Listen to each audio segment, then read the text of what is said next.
Donc bonjour à tous les trois. J'ai le plaisir de vous proposer un bon morceau de débat avec les prix littéraires. Les prix littéraires, c'est souvent l'Arlésienne. Hein, on en parle beaucoup, on les voit peu arriver. Et pourtant, tous les trois, vous avez reçu un prix récemment, ou vous allez bientôt le recevoir, j'en suis sûr.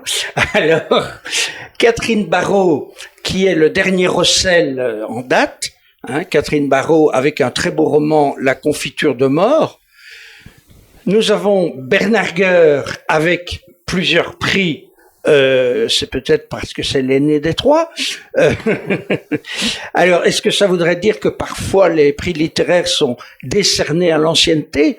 C'est très inconvenant de dire des choses comme ça, mais c'est une part du débat sans doute. Alors, Bernard Gueur, qui a reçu naguère le prix Marcel Thierry et le fameux prix des lycéens pour Les Étoiles de l'Aube, un roman substantiel, et qui vient de sortir un nouveau roman, ou plus exactement un récit cinématographique, puisqu'il s'agit de François Truffaut, avec ce beau récit, donc Les Orphelins de François, et puis Bernard Capras, qui vient de sortir il y a quelques mois, c'est-à-dire à la foire du livre dernière, celle qui se passait hors caméra, hein, mais dans le public. Alors, Le Cahier orange, Bernard, c'est aussi un gros roman qu'on pourrait qualifier d'historique, dans la mesure où il se déroule dans le passé. Ce Cahier orange n'a pas encore reçu de prix, mais il est en bonne place dans différentes sélections de prix et vous êtes parmi les finalistes du prix des lycéens. Voilà. Donc je disais, les prix littéraires, c'est la bouteille à encre également, en plus d'être l'Arlésienne, puisque ça donne beaucoup à parler, ça donne d'abord aux auteurs et aux éditeurs beaucoup à espérer. Et puis quand ils sont attribués, je ne sais pas, lequel parmi l'auteur, l'éditeur et le libraire sont les plus contents, hein. Voilà. Alors, je vais passer la parole à la plus récemment primée avec le Rossel. Donc, Catherine Barraud, La confiture de mort, sacré titre, hein, sacré titre, et qui a été remarqué, je crois savoir, par le jury du prix Rossel, bien connu parmi tous les prix belges et sans doute le plus vendeur, en guillemets, je mets beaucoup de guillemets, beaucoup de réserves, je ne sais pas, quoi qu'il en soit, c'est le prix dont on parle le plus dans la petite République des lettres belges. Alors, Catherine, qu'est-ce que ça fait de recevoir le Rossel ? Ah, bah c'est encore assez récent, donc je me souviens très très bien de ce que ça fait de recevoir le Rossel. D'abord, tu évoques l'idée qu'il peut être très espéré. Moi, j'ai la chance de ne pas avoir eu le temps de l'espérer, puisque j'étais très surprise d'être sur la liste des Rosselisables. Et puis, voilà, je l'ai reçu avec une très grande joie, matinée, d'une très grande ambivalence, puisque j'ai quand même passé 49 ans à conspuer les prix, les classements et toutes ces histoires qui mettent des gens au-dessus des autres, à l'avant par rapport à des derniers qui sont derrière. Et voilà, après 49 ans, je me souviens très bien, c'était à Rochefort et j'étais petite et je détestais qu'on classe les enfants en fonction de leurs résultats. Donc voilà, j'ai eu une espèce d'ambivalence en me disant je reçois un prix, moi qui... Et là, tu étais la première, incontestablement, puisque dans les prix, c'est comme au Tour de France, hein, qu'il n'y a qu'un seul gagnant. Donc oui. Voilà, tu étais cette fois-ci gagnante 49 ans après. Voilà, 49 ans après aussi, avoir détesté ça. Non pas ton tout premier roman, mais... Non. Tu es encore une jeune écrivaine puisque tu publies depuis une demi-douzaine d'années au grand maximum. Et d'ailleurs, la même collection Plume du Coq chez Oerich avait vu paraître un de tes premiers romans, L'Escalier. Et donc maintenant, cette confiture de mort. Alors, est-ce que, parce que c'est un peu le thème du débat, est-ce que maintenant que tu es rossellisé, on ne peut pas être rossellisable une deuxième fois, donc bon, voilà, c'est fait, si j'ose dire. Est-ce que ça va changer quelque peu ta manière d'envisager ton prochain roman, ta façon de l'écrire? Est-ce que tu y penses quand tu écris? Alors pas du tout, donc je suis en train d'écrire pour le moment, et j'écrivais encore avant, et en fait j'écris tout le temps, et je ne pense pas que ça va influencer ma manière d'écrire. Ça influence probablement la visibilité de ce roman-là, et puis j'espère que ça influencera aussi la visibilité des suivants. Oui. J'espère que ça n'augmentera pas la visibilité tous, des mauvaises critiques. Mais voilà, mais dans ma manière d'écrire, alors en tout cas, depuis que j'ai eu le Rossel, je n'ai pas absolument rien perçu de changer. J'écris comme j'ai toujours écrit. Je ne vois même pas. Enfin, on m'a déjà posé la question. Je suis désolée, tu n'as pas la primeur. On m'a déjà posé la question et je ne comprends pas bien la question en réalité. Je ne vois pas comment ça pourrait la changer. Catherine, je te rassure, ce n'est pas grave. Je ne l'ai pas comprise non plus. D'accord. Donc tout va bien. Mais donc voilà, je ne vois pas comment ça pourrait changer ma manière d'écrire. Oui. En fait. Merci. Alors, je me tourne vers Bernard, qui, avec son cahier orange, Bernard, en fait, a une longue carrière, je dirais, de communicateur au sens le plus large, hein, puisque Bernard Capras a été tour à tour avocat, lobbyiste, on peut dire. C'est un mot maintenant qui est parfois mal connoté, mais a été, disons, homme politique au sens large, a été gouverneur, et maintenant c'est un jeune auteur, puisque je le rappelle, ce Cahier orange est un premier roman, qui est un roman de genre, on peut le dire, puisque c'est un roman qui se passe pendant la Deuxième Guerre mondiale, et qui met en scène une femme. Alors, Bernard, ce Cahier orange est sélectionné, je l'ai dit, entre autres dans les finalistes du prix des lycéens. Je pense que c'est, comme on dit un peu trivialement, c'est un bon client pour ce prix des lycéens. Est-ce qu'on pense au prix en écrivant un premier roman? Sans doute pas, mais maintenant vas-tu y penser beaucoup? Alors j'y ai jamais pensé. Et je suis certain que je vais continuer à ne pas y penser. Simplement te dire que moi je suis un romancier novice. Je suis remarquablement entouré par une autrice et un auteur de talent, et dont le talent vient d'être consacré du reste. Alors je vais te raconter comment ça s'est passé pour moi. C'était au mois de juin. J'étais dans la cuisine de mon fils, et puis je regarde mes mails. Et je vois un mail qui m'annonce ma nomination parmi les 5 romans retenus pour le prix des lycéens, que je connaissais naturellement, puisque par mes fonctions, j'ai été en contact, beaucoup en contact avec la jeunesse. Alors comment dire? Je vais dire très simplement ce que j'ai ressenti. J'ai eu un étonnement ému. J'ai eu le sentiment d'une forme de reconnaissance par rapport à un travail dans lequel je débutais, et cela m'a quelque part réconforté, parce que je pouvais avoir tout de même quelques doutes sur le livre que j'avais écrit, même si je connais tout de même la rigueur de l'éditeur et de la collection des plumes du coq qui m'avait accepté, ce qui pour moi était déjà un premier motif de satisfaction. Puis je me suis dit que être choisi pour concourir dans ce prix, c'était une chance. Pourquoi? Parce que ce prix est attribué par des jeunes. En l'occurrence, ce sont 2800 lycéens qui vont prendre connaissance des 5 ouvrages qui ont été nominés. C'était une chance aussi parce que le confinement, et je pense que Catherine y a fait allusion dans son intervention, n'a pas facilité, comment dirais-je, la diffusion des livres. Tout d'abord, les librairies ont été fermées pendant plusieurs mois.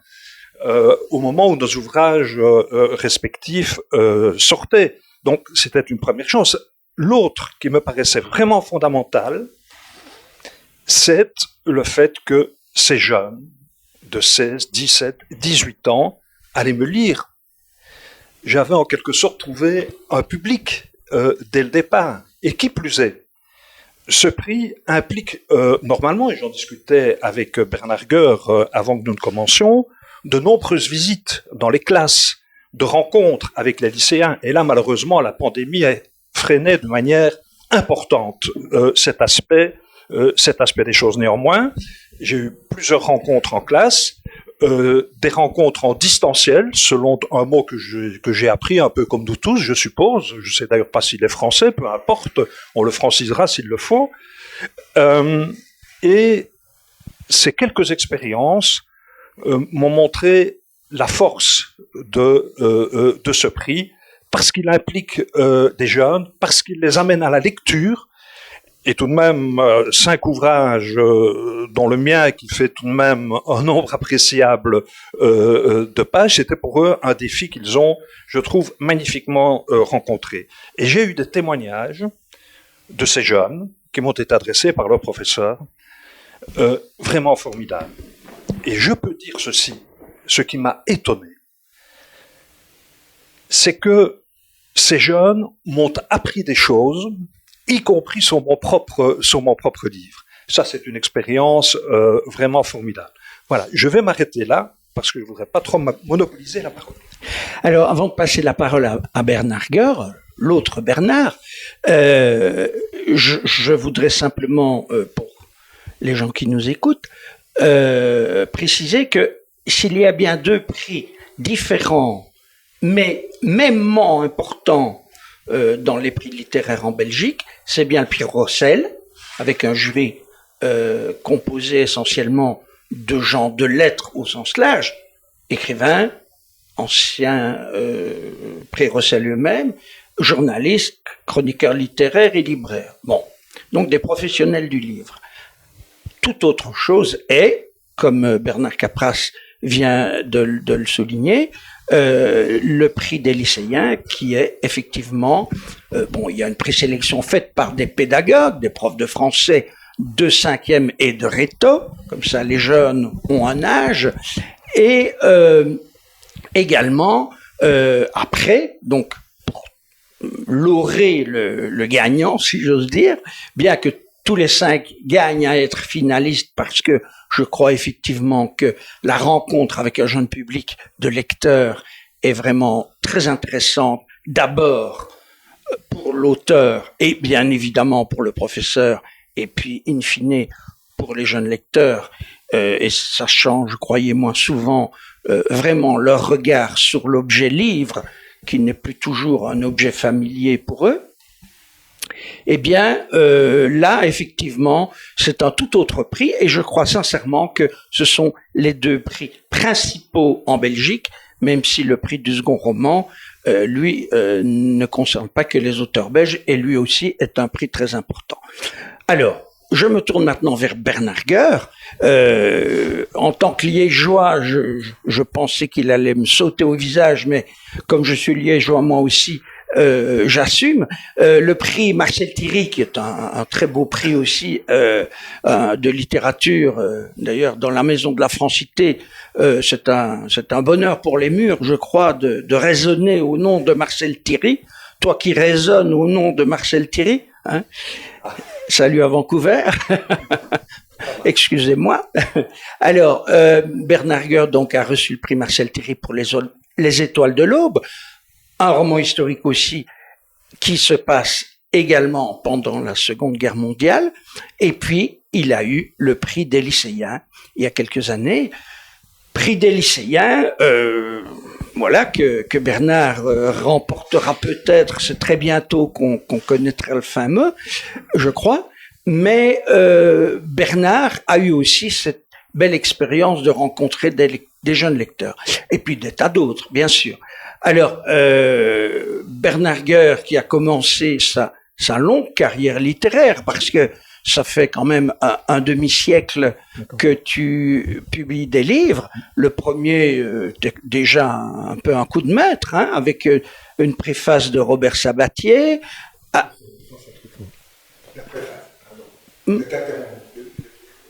La préface de François Truffaut. Oui, pardon. Robert Sabatier, mais je voulais citer François Truffaut comme ton parrain en écriture, en quelque sorte. Oui. Mais c'est vrai, Robert Sabatier était à l'époque ton directeur de collection. Directeur littéraire. C'est bien ça. Voilà. Alors, Robert Sabatier, François Truffaut, le grand François Truffaut, l'homme qui aimait les femmes, et d'autres films, bien sûr, mais voilà, c'était un peu un autoportrait. L'homme qui aimait les femmes, et on le sait bien. Toi, tu as fait un portrait de ton mentor, en quelque sorte, avec ton tout nouveau roman, Les orphelins de François. Il est sorti il y a quelques semaines seulement, donc il n'est pas encore question de prix littéraire, mais voilà. Donc, tu as toute liberté pour nous parler de ton rapport, non seulement à un roman qui remporte des prix et qui est extrêmement bien accueilli par le public et le grand public d'ailleurs, et maintenant Les orphelins de François, qui est plus un récit où tu retournes en quelque sorte un demi-siècle en arrière pour évoquer ton parrain en écriture, disais-je, ton mentor, ton modèle. Oui, Les orphelins de François racontent justement cette aventure que j'ai vécue entre 20 et 25 ans. J'admirais beaucoup Truffaut, je lui ai envoyé un texte, mais j'ignorais qu'il aimait aussi à la folie la littérature. Et c'est lui qui m'a orienté vers le roman. Il m'a dit, vous devriez faire un roman à partir de quelques pages que vous m'avez envoyées, vous en êtes capable. Et alors, il a surveillé mon travail, un peu comme si c'était un conseiller littéraire, ou un professeur. Un maître en écriture. Un maître en écriture, voilà, c'est le mot. Il m'a repris le manuscrit, il m'a barré les mots qui, selon son expression, qui chantaient moins juste. À ce moment-là, rappelle-nous l'âge que tu avais. C'était entre 20 et 25 ans. Oui, donc tu étais un gamin. Et l'aventure se termine par un bouquin publié chez Albin Michel. Oui. Voilà. J'ai eu beaucoup de chance au début, et puis voilà. Et puis j'ai eu moins de chance peut-être après. C'est la vie qui est faite de haut et des bas. Et alors, pour en revenir au prix des lycéens, si je peux. Oui, bien sûr. Je trouve que les adolescents et les adolescentes sont des lecteurs très très intéressants parce que sans préjugés, très honnêtes, très sincères. Ils ne sont pas influencés. Ils ne sont même pas influencés par leur professeur de français, je crois pas. Ils disent ce qu'ils pensent. Et alors c'est un public, c'est un jury très très démocratique. Ils n'ont pas à faire plaisir à un auteur ou l'autre. Ils laissent parler leur cœur. Et alors les professeurs leur donnent des travaux intéressants. Par exemple, il y a eu une élève qui a dû faire le journal de lecture. Et alors, au jour le jour, elle disait le 20 janvier, j'ai lu tel chapitre. Au début, j'ai rien compris. Et puis un peu plus tard, je commence à accrocher. Et puis, un peu plus tard, il y a trop de récits de guerre. C'est un peu barbant. Donc c'est très intéressant de lire ça. C'est une critique. Très critique. Très critique, oui. Très émotionnelle aussi. Oui. Hein? Très spontanée, émotionnelle. Oui. Tu veux ajouter? Je veux vraiment surenchérir parce que je partage tout à fait ce que Bernard vient de dire quant à l'honnêteté, la manière parfois brute de décoffrage d'ailleurs, dont les jeunes abordent les livres qui leur sont proposés. Et je voudrais dire ceci aussi, c'est ton intervention qui m'y fait penser, le rôle des professeurs, qui c'est clair, dans le prix des lycéens, laisse une indépendance d'esprit totale à leurs élèves. Mais ces professeurs ont joué un rôle essentiel, puisqu'ils ont amené leur classe à participer à ce concours, à la remise de ce ou de ces prix, puisque les 5 romans, finalement, sont d'une manière ou d'une autre distingués. Et je voudrais vraiment dire ceci, moi je dois, d'être devenu ce que je suis, à 2 professeurs que j'ai rencontrés. À un moment où je tournais vraiment mal. Je suis pas ici pour faire mon histoire personnelle, mais elle a été un peu compliquée. Et ces 2 professeurs m'ont montré, simplement en me faisant participer, non pas au prix des lycéens, mais en me faisant jouer au théâtre, en présentant un tournoi d'éloquence, etc. Ils m'ont montré que j'avais des possibilités et que j'avais quelque chose qui m'était propre. Et les professeurs qui engagent des étudiants dans cette voie-là jouent un rôle capital. Et je voulais leur dire merci. Eh bien voilà, donc ce contact entre l'écrivain mûr et le jeune lecteur, je pense que c'est l'échange et les cadeaux se font dans les 2 sens. Maintenant, je voudrais revenir à Catherine Barraud. Catherine, dans ta confiture de mort, on a parlé beaucoup de jeunes gens, mais ton héroïne à toi, c'est une adolescente, c'est une élève du secondaire. Donc, c'est quelqu'un qui, peu ou prou, à l'âge donc des lecteurs du prix des lycéens. Alors, quand on incarne dans un roman, quand on incarne de façon de parler en 2 dimensions, une toute jeune fille dans un roman, avec une sensibilité d'un jeune d'aujourd'hui, puisque ce roman se passe à notre époque, est-ce que les codes de l'adolescence que tu as connus et ceux d'aujourd'hui, je sais que tu as déjà eu aussi des contacts avec de jeunes lecteurs dans les classes, etc., même si de façon moins systématique que tes 2 confrères ici. Est-ce qu'il y a encore fondamentalement une intimité entre l'adolescente que tu as été et une adolescente d'aujourd'hui? J'ai eu des contacts avec des jeunes qui ont lu mon roman, mais pas du tout dans des classes, parce que voilà, avec le contexte du confinement, il n'y a pas eu d'invitation. Mais oui. Je pensais à L'Escalier, par exemple, un roman précédent. Donc, j'ai l'impression, en tout cas les jeunes qui ont lu mon roman et qui m'en ont fait un retour, on se retrouve dans le personnage. Ça se passe pas en fait vraiment à notre époque. Hein. Oui, ce n'est pas. Le moment principal, c'est 1986, donc c'est quand même c'est vrai que, une génération. Pour moi, c'est quand même pas tout à fait contemporain. C'est une génération d'adolescents qui n'a pas du tout le même rapport à la communication, aux réseaux sociaux, à l'immédiateté, à la fragmentation des relations humaines qu'on retrouve aujourd'hui. Donc, je me disais, tiens, est-ce que les jeunes vont s'y retrouver dans cette manière d'être au monde qui était exempte de ces nouvelles technologies? Et en fait, oui, ils ont l'air de retrouver vraiment ce sentiment d'étrangeté par rapport à eux-mêmes, par rapport à leur corps, par rapport à comment trouver sa place, qui on est, d'où on vient, qu'est-ce que le monde attend de nous et qu'est-ce que nous attendons du monde. Enfin, les questions qu'on peut se poser quand on est en fin d'adolescence ou en début d'âge adulte sont restées les mêmes, et je pense que plusieurs siècles en arrière, voire plusieurs millénaires en arrière, voire chez les Sumériens, peut-être que les jeunes gens se posaient déjà ces questions-là. Ce sera un autre débat, incontestablement. Et excuse-moi, c'est vrai, tu es beaucoup, beaucoup, beaucoup plus jeune que moi, et donc j'avais pensé à une adolescence non seulement sans technicité envahissante comme aujourd'hui, mais aussi avec un cadre familial plus, disons, plus coercitif. Hein, mais c'est vrai, ma question n'était pas tout à fait adaptée à ton roman. Et c'est pas du tout de souci, mais ce que j'ai remarqué, c'est que beaucoup de gens ne remarquent pas. Donc j'ai eu des interviews, des rencontres, et très peu de lecteurs remarquent que ça se passe pendant les années 80. Ce qui veut dire qu'il y a probablement quelque chose qui échappe à la temporalité. Alors que voilà, j'évoque Tchernobyl, j'évoque la première guerre d'Afghanistan. Enfin, il y a des petits moments où j'ai ponctué comme ça pour que quand même on soit bien là où on est. Mais beaucoup de lecteurs ou de journalistes n'ont pas remarqué. Hein, oui, beaucoup n'ont pas remarqué. Il est certain qu'il y a un demi-siècle, un professeur n'emmenait pas sa classe dans un centre d'aide aux quart mondistes ou des choses comme ça. Hein, ça n'existait pas. moi qui suis très... Dans les années 80? Non.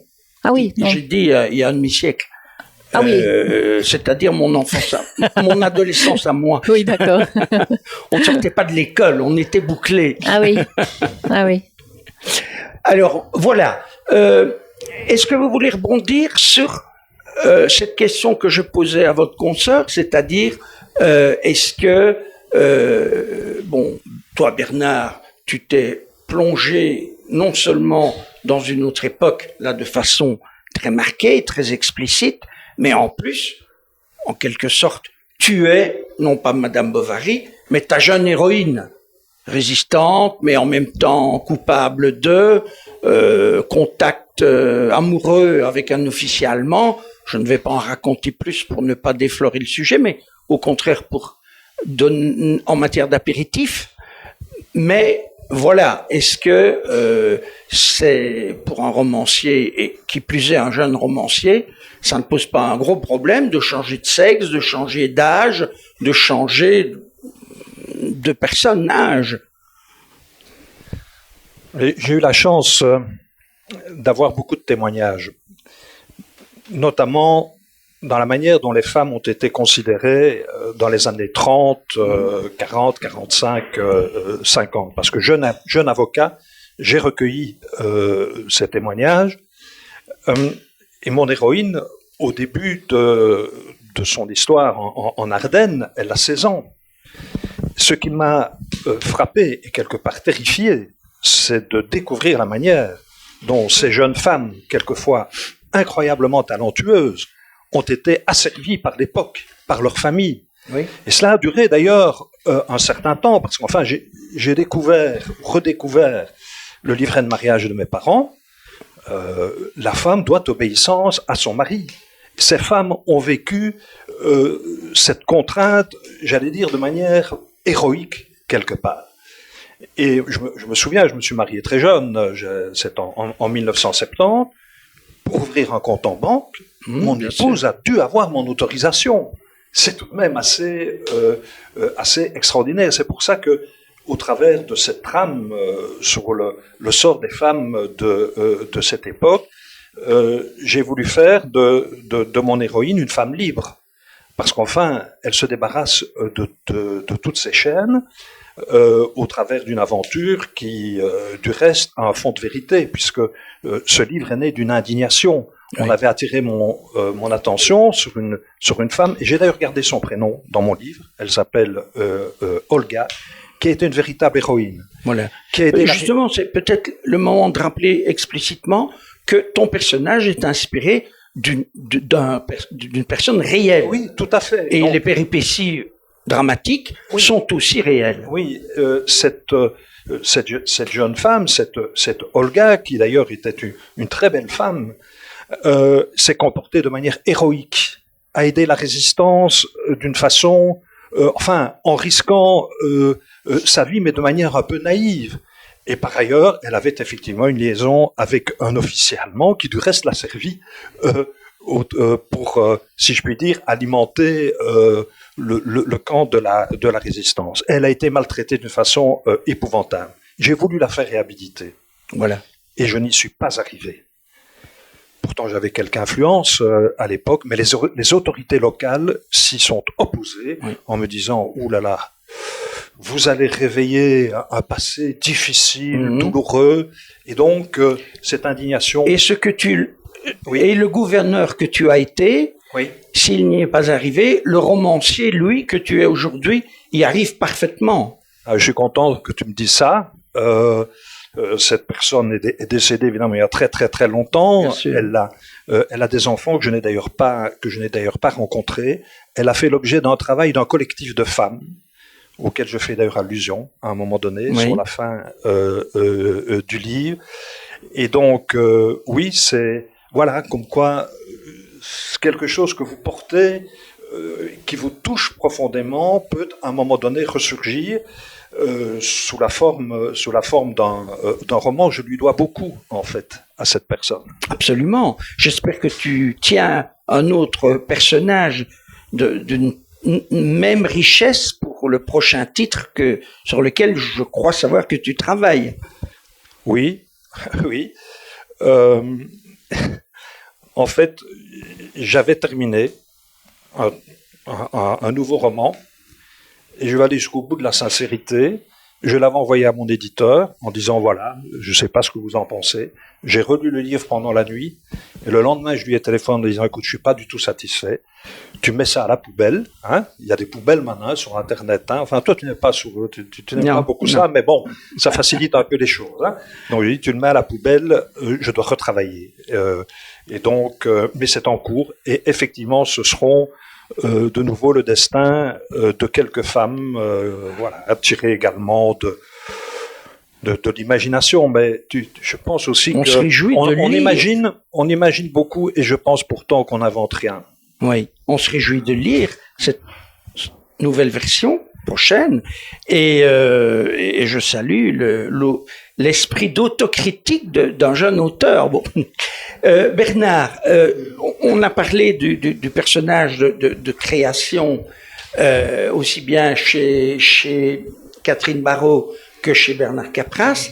Chez toi, j'ai l'impression, connaissant tes livres, je crois toute ta bibliographie, que chez toi, le jeu reste le jeu. Mais un jeu dans le passé, c'est le jeune Bernard Gueur, enfant ou adolescent, ou jeune journaliste, comme dans Les Étoiles de l'Aube, ce roman doublement primé. Et c'est encore toi, évidemment, ici, tu ne te caches pas derrière l'appellation roman, puisque c'est un récit en réalité, avec donc, on peut dire un peu un des grands hommes de ta vie. Alors, voilà. Donc toi, tu